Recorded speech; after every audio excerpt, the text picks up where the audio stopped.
Welcome to a special edition of What Barrie's Talking About from Barrie 360. I'm Will Conkin. It's been only 3 years since Austin Boylan of Minden started playing baseball, yet he's already reached a significant milestone in his budding career.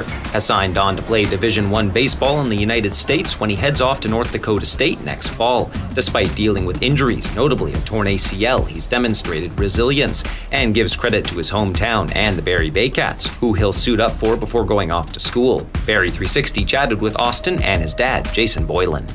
Let's start from the beginning. When did you know that baseball was your sport? Probably mid-COVID. Mid-COVID's when I knew I was a big hockey guy, want to play AAA, go to the OHL, but then COVID came around, the arenas were shut down, going into summer, right? So there's no hockey, no nothing. So I literally just picked up a bat, started throwing a baseball, started training for it, and started to realize, like, hey, I'm kind of good at this, and I like it a lot. So that's kind of where found the love for the game. And like ever since I was little, I just always went outside and threw a ball, right? Like I would choose that over shooting pucks any day. So yeah, you're saying it was pretty incredible, like off air, that it's only been 3 years. And you've already kind of like gotten to this point, and it seems like you could go even further. Talk about that, how incredible that is. Yeah, it's only been 3 years I've been playing. I've only played 15U injury in 16U, so it's only been 3 full seasons of baseball I've played.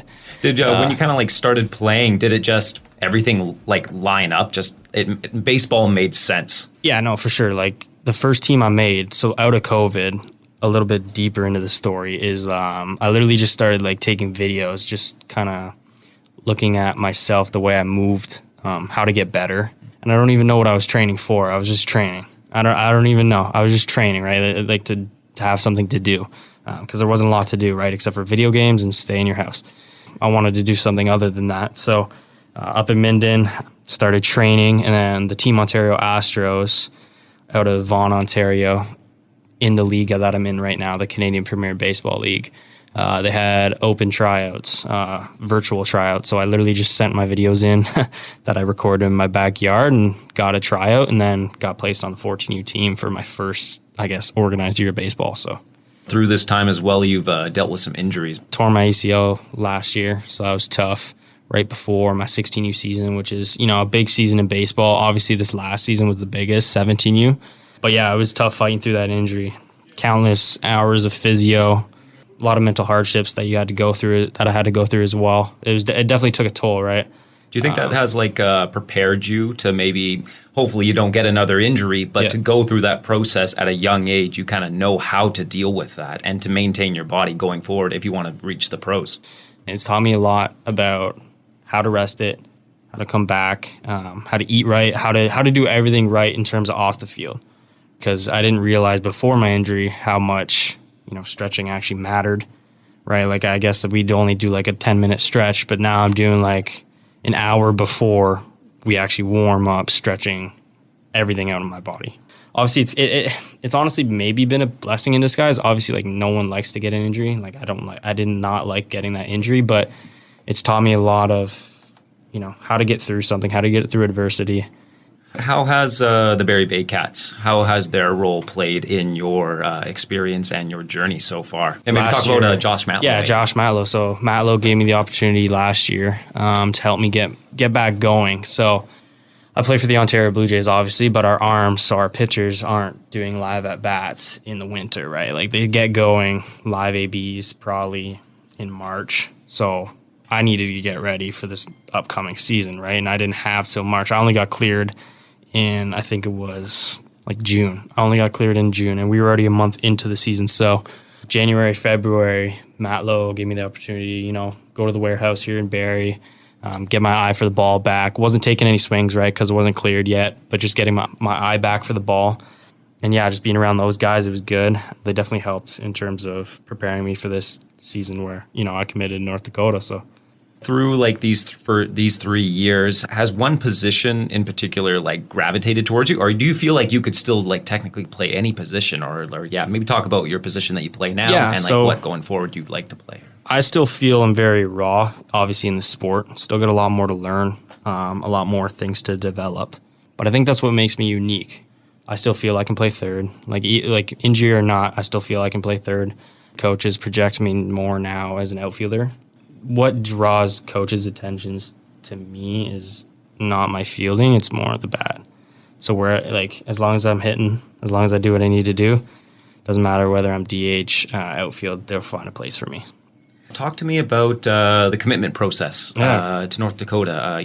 How did that happen? And For sure. So obviously with the injury, I was getting recruited to numerous other Division I schools.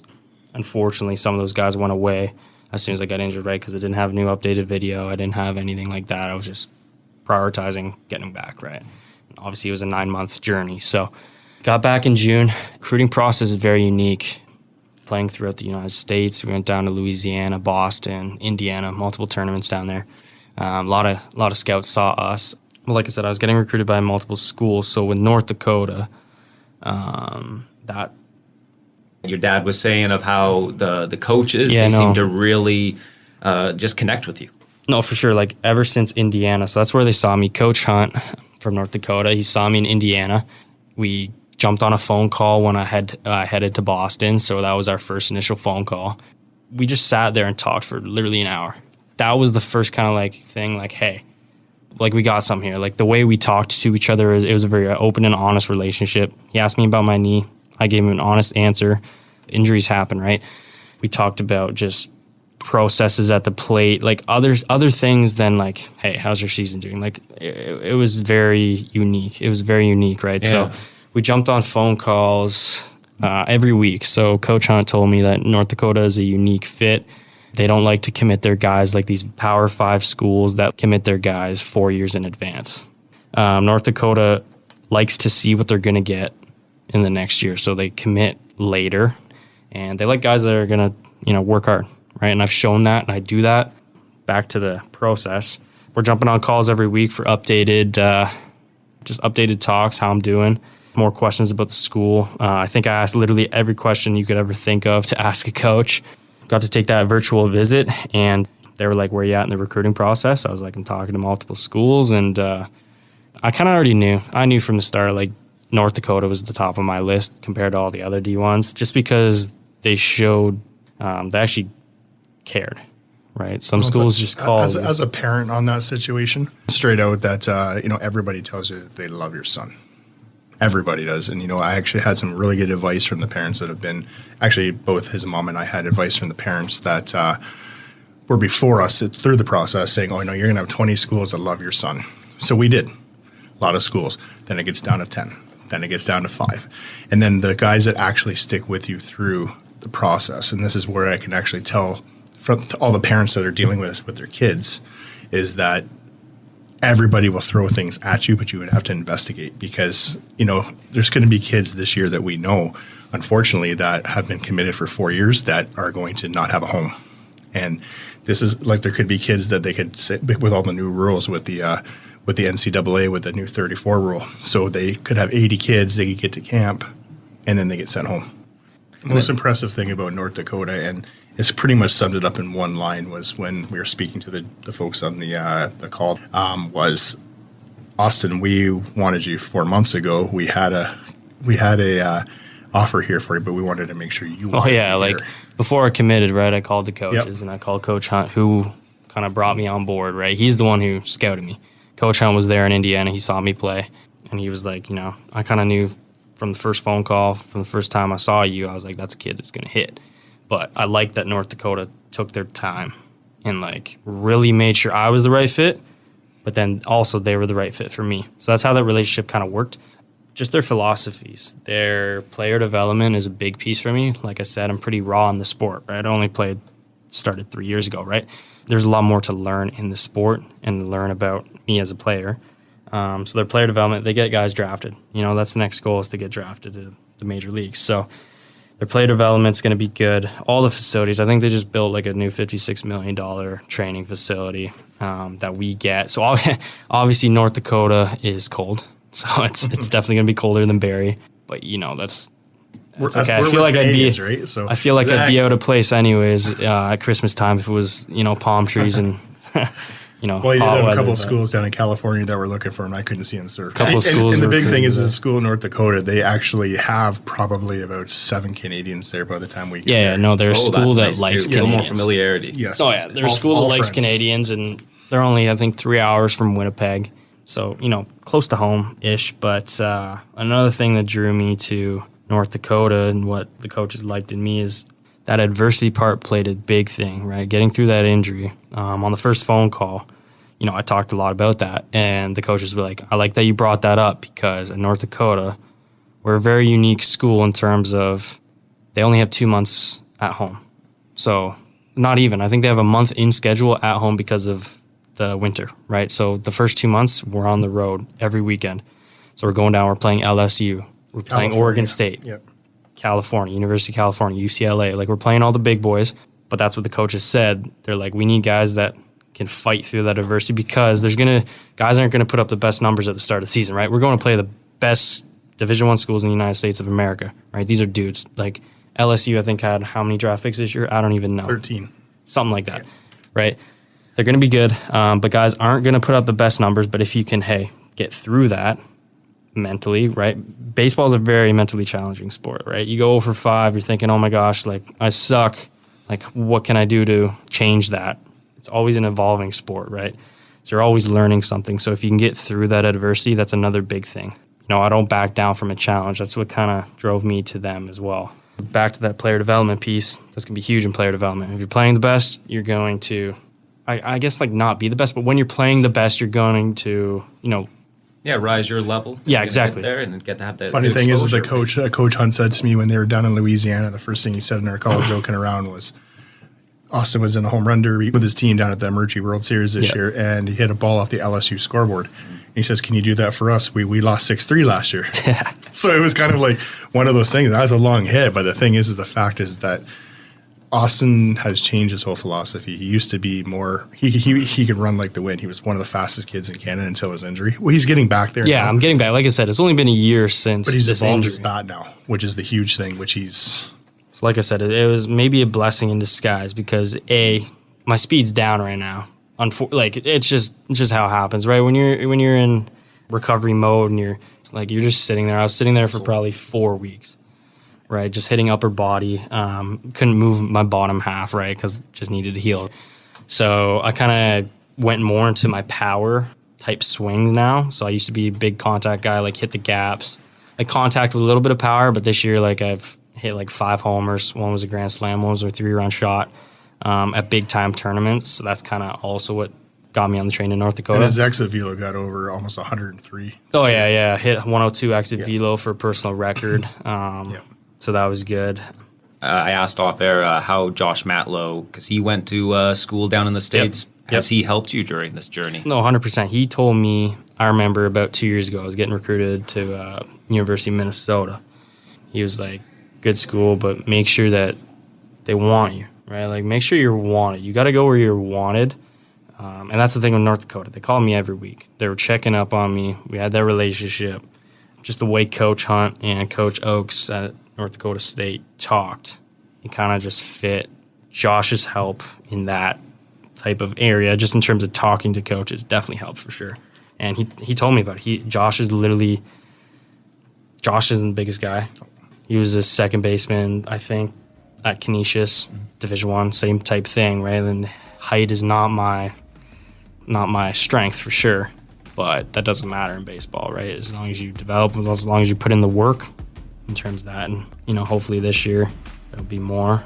Well, himself terms of and breakouts, Ryan but- Rio, and conversations with Brad Greason and all those guys in the offseason. Oh yeah, just all those. We won't guys, let him right? fail, Like, they said. So, which is a nice aspect. Like, we will not let him fail. And they're the first ones we went to a game. We didn't have much in the summertime, but they're the first ones that come up to Austin and congratulate him right just before a game. Went out with him and Ryan. Hey, how you doing, buddy? Good job, type thing, and it's really good.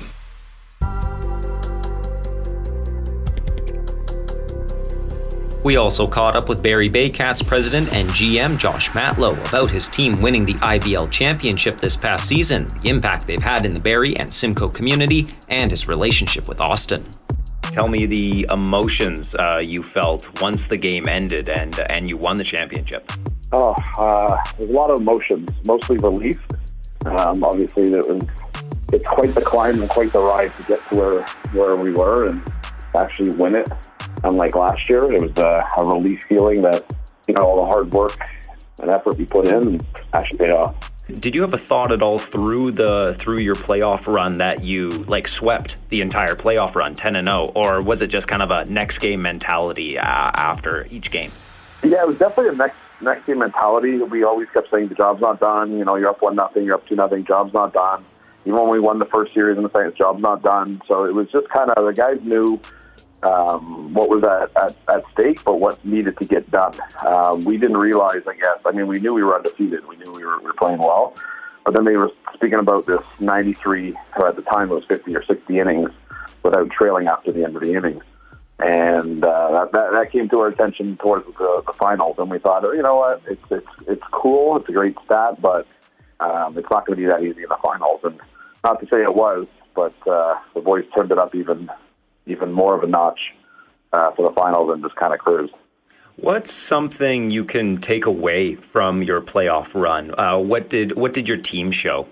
It just shows that when you actually play together, anything's possible. I introduced the mindset earlier in the season, actually before our first game, our opener. And I said we're going to have the motto of one unit, one mindset, and one goal, where we got to play as one unit. If we don't, we're not rowing the boat together, it's not going to work out. One mindset of playing, every time we go out, every game, we're the best team on the field. And you continue that mindset, it's going to be hard for the other teams to beat us. And then one goal, we all wanted to win. I mean, getting a taste last year was almost the doctor, exactly what the doctor ordered for us to lose and learn how to, lose before we can win. And it was just a perfect formula that just all panned out this year. How have the Baycats already impacted the baseball community in the Barrie area, and what will this championship do as well? How will that contribute to it? Well, it brings us back to the winning culture, the winning ways. Obviously, there's always high expectations after winning 6 in a row. Cleaning house and starting fresh with a clean slate and empty cupboards, in 2020 right before the COVID hit. It's no easy task, but sticking with it, guys believing in the program, guys believing in us coaching staff, understanding, what our long-term and short-term goals are. To be in the finals in 3 years last year was special after a rebuild, and then 4th year winning it. And obviously we have to keep that mindset to keep growing and getting better every year. And then, the rosters will turn over too, but we're going to try and keep most of our core and just keep adding pieces so that we're competitive every year. Is there a part of you at all that wished Welland had made it to the championship round? A small part of us. Obviously, it was a rivalry that we started last year, pretty much. But them not being there was, I'm not going to say just as sweet, but just as sweet. It didn't matter who we played. We were just so happy to be there, and we understood that whatever team it was going to be was standing in our way of winning a championship, and it really didn't matter who it was at the end of the day. I assume that the next goal is to repeat, but how do you you've already won, how do you keep that mentality going forward to get the fire under your butt to win another one? Or is that just, no, let's repeat?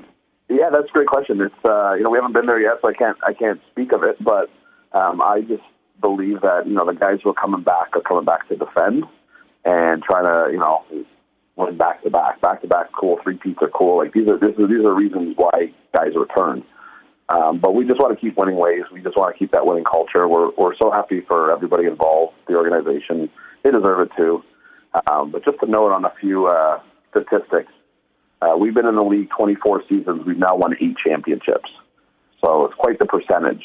We've also been in the finals 13 out of 24 seasons, and 13 of our last 19 seasons we've been in the finals. I played 4 years in the league, made it to the finals twice, and we won once. This was my 4th season as a manager. We made it to the finals twice, last year included, and we just won once.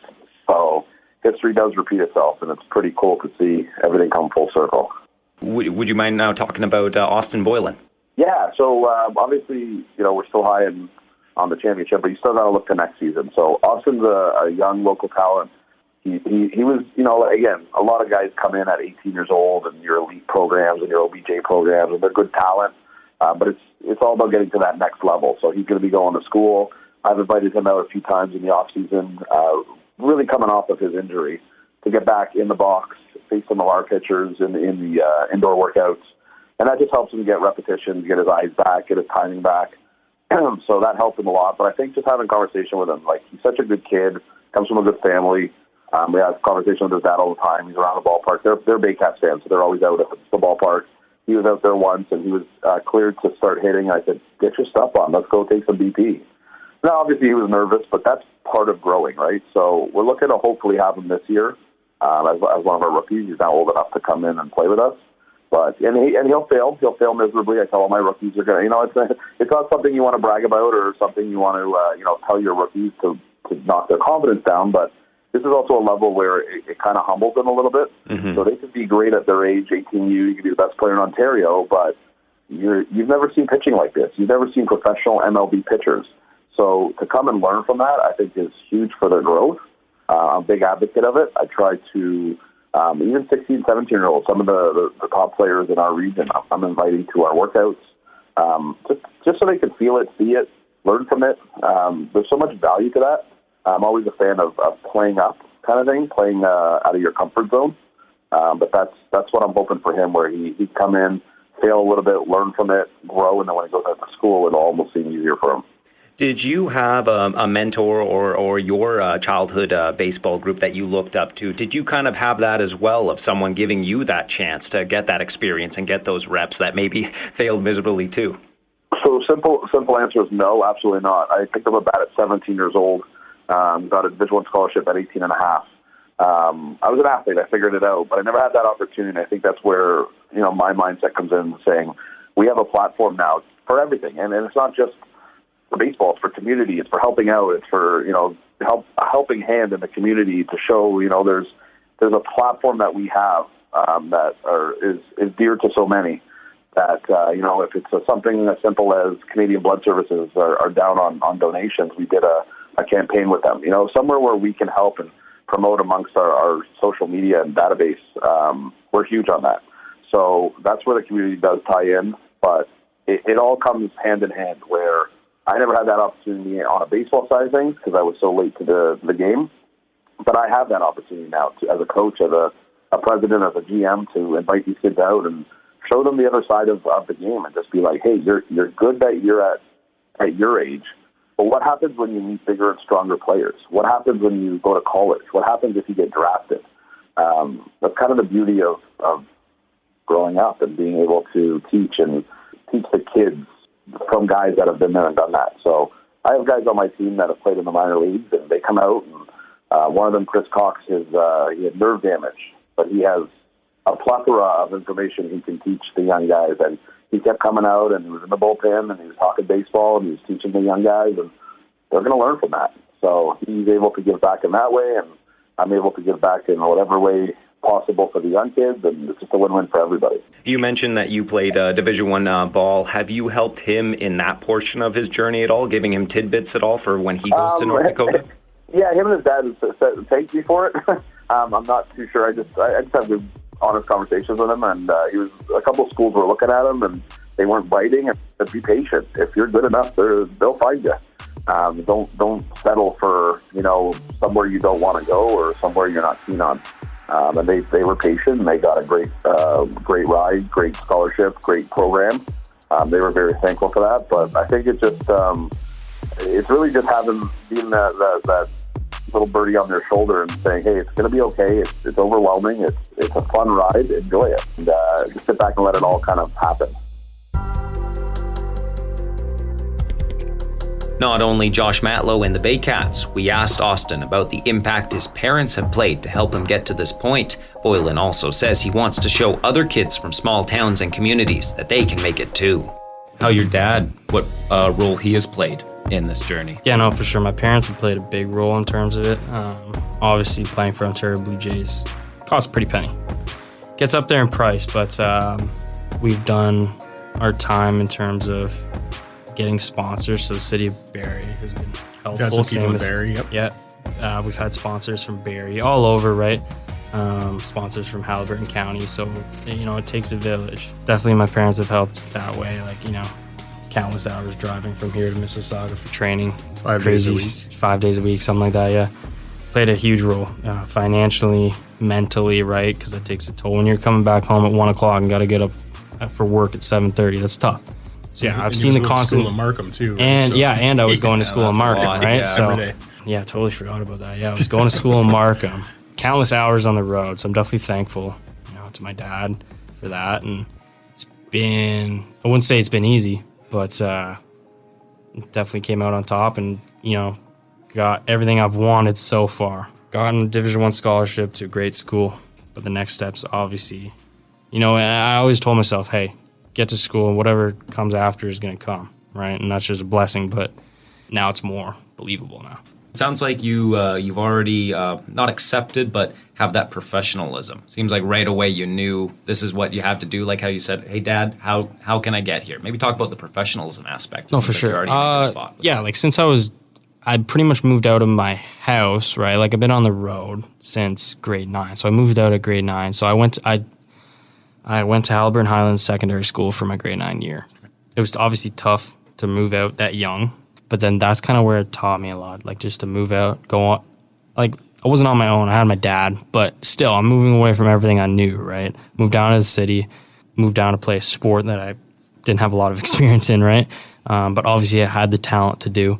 So that professionalism probably comes from that, just coming out at making that grown up decision, saying, hey, if I want to do this, I can't stay here. And my mom knew that, my parents knew that, my sisters, everybody knew it. I couldn't stay up in Haliburton County, right? If I wanted to actually put the time in and do this and achieve my goal. Because if you're going to dream of being a professional, you got to actually be a professional, right? So the whole 18-year year is just to develop into now a collegiate baseball player, from amateur to collegiate, Division I collegiate. So the highest level of baseball, well, second highest level of baseball pretty much, other than the major league. I talked to Matlow, and that's what they're going to do with me as well. So I got kind of two different sides, learn multiple different things. So that's going to be great. So this next year is just to learn how to be the best now collegiate baseball player I can be, and then hopefully get drafted, get my name called that third year in the major league draft. So I guess how you're talking about everyone that supported you, does it make you more proud to kind of represent this area and say that you're from here? And then maybe even one day, do you want to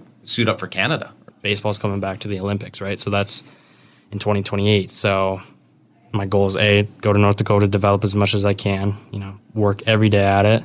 And then, definitely Team Canada is definitely on my next goal. A, the draft is, B, Team Canada, both of them are. But in terms of representing Barrie and Haliburton Highlands, it's definitely a pride thing, right? It feels good to put a place on a map, right? Especially in sport where it's not native to Canada anyways. Right, let's be honest, baseball's not our sport. It feels good to come out of, Northern Ontario in a sport like that. The process has happened so quick. Does it almost seem like every opportunity just kind of presented itself and you grabbed it? Yeah, it's kind of weird. Everything happened so fast almost. I feel like it was yesterday. I was still living in Haliburton County, playing Highland Storm hockey, kind of just living the normal teenager life. Right, everything just it was weird how everything fell into place. Online tryouts for the Astros, I made it, had a good season with the Astros, got an opportunity to go play for the Ontario Blue Jays. Been developing there for 3 years. Obviously, it hasn't been easy from the get-go, right? I've never gotten a free pass, right? I've had to work for it every time, right? So then obviously tore my ACL, had to work through that. And then had multiple Division I's recruiting me. Well, that went away. Had to get that back. Yeah, definitely every opportunity that's presented, I've usually shown up and I've fought through it and got it. This might be a tough question, but what mark do you want to leave on the game? Maybe what do you? I know you have your goals that you want to achieve, or do you want to? It seems like a common theme right now is that you want to set a precedent that other Canadian players. Here's this new wave of Canadian players coming down to play baseball. Do you want to be part of that? Yeah, no. Show the next generation that's possible. I just got to give credit to the guys that have paved the way from the start before me for Canadian baseball players like Bo, Josh Naylor, a whole bunch of other guys. Because, compared to them, we got it easy now, right? And it'll just keep getting better for Canadians as it keeps going, which is great. But yeah, I definitely want to leave a mark that anything is possible, and I want to leave a mark for kind of the smaller town kids. in Canada, wherever you are, right? Like, just because you're in a small area doesn't mean you can't become something, right? Like, and that was like a hard thing being from a small town with nothing. Like, we didn't even have a gym, right? Like, to even get workouts in Minden. Now they do, which is great, but pretty much just like, it doesn't matter where you are. If you put in the work, you're going to achieve something. Like, no matter what it is, you're going to achieve your goals. You're going to cross it off your checklist. And it's been a crazy journey, but wouldn't want any other way, right? So, Do you picture yourself one day maybe being that scout that heads up north and hears about an Austin? That's like another you? thing. I literally told my parents, I was like, that's funny you bring that up. I was like, hey, because like, obviously, like, you know, I've been overlooked for multiple different events. I haven't made things for a variety of reasons, right? But like, if I'm a recruiter, I'm going to give those kids the love, because I didn't get the love almost ever, right? I've had to work for everything, right? So yeah, if I become a scout, if I become an agent, anything like that, I'm definitely going to look at everybody, not just like the big guys. I'm going to look at everybody, because everybody's got hidden talents. So definitely I'd be that guy to come up and see everything. I think that the opportunity up here for future development in sport, with Josh talking about having a junior club here and stuff, is going to really, really help, because it'll keep kids here. Keep them in our community. We now check back in with Baycats president Josh Matlow to finish things off. He echoes Austin's thoughts about what it means to give back to the community and how an opportunity to play with the Baycats will help his growth, not just as a player, but as a person overall. Austin was mentioning when I interviewed him that one of his marks that he wants to leave on the baseball game and in the community is that he wants to give back one day. He wants to maybe be that scout that finds another Austin that's from Minden, that is raw talent, and maybe talk about that. Yeah, so that's exactly what we embody. That's who we are, the Baycats. So they got to be good ball players. Got to be better human beings. That's my prerequisite when I started building this thing. And I've been very lucky with our volunteers, our staff, our media, our players. They want to give back in whichever way they can. But by coming aboard, if he does, play with the Baycats, he's going to have that platform as well. He's going to come to community events, and he's going to learn how to do that. So when he is done playing, he knows how to give back, and he knows how important that is to everyone that's around him. Where do you see this going with the baseball community, the talent that is coming out and being more recognized from this area? Yeah, again, that's the platform, and that's what we're utilizing, and just getting these kids. They come out to the ballpark, they bring their friends, they bring their families. People start noticing who's who and what's what. Getting them out, and you're going to find rookies, and they're going to fail, and that's okay. But there's that platform and that level of baseball they're able to achieve just to help them learn. So they're going to go out to school, and they're going to be well prepared, rather than a guy who jumps from his elite ball to Division I and has no idea what Division I looks like. There is some sort of learning curve where a lot of kids don't want to think that. You go out to school, and a lot of kids don't make it. A lot of kids get run to the ground, and they're like, this isn't fun anymore. I don't want to do this, and I don't want to work this hard. I don't love the game anymore. And they'll come home. I see it all the time. And we sign kids who are like, I don't know if this kid's going to make it. He's already complaining about, manning the bucket during DP. So it's interesting for us, because we've been there and done that, and you can tell right away if a kid's going to be okay, if he's going to thrive, or if he's not going to be in baseball very long. So Austin has a good head on his shoulders. Again, comes from a good family who supports him. I think he'll be fine. I think he's going to learn. He's going to embrace it all. And, just being around even the Baycats and seeing the guys who have been there and done that, talking to them, learning from them, facing some of our pitchers, I think it's going to help them immensely over time.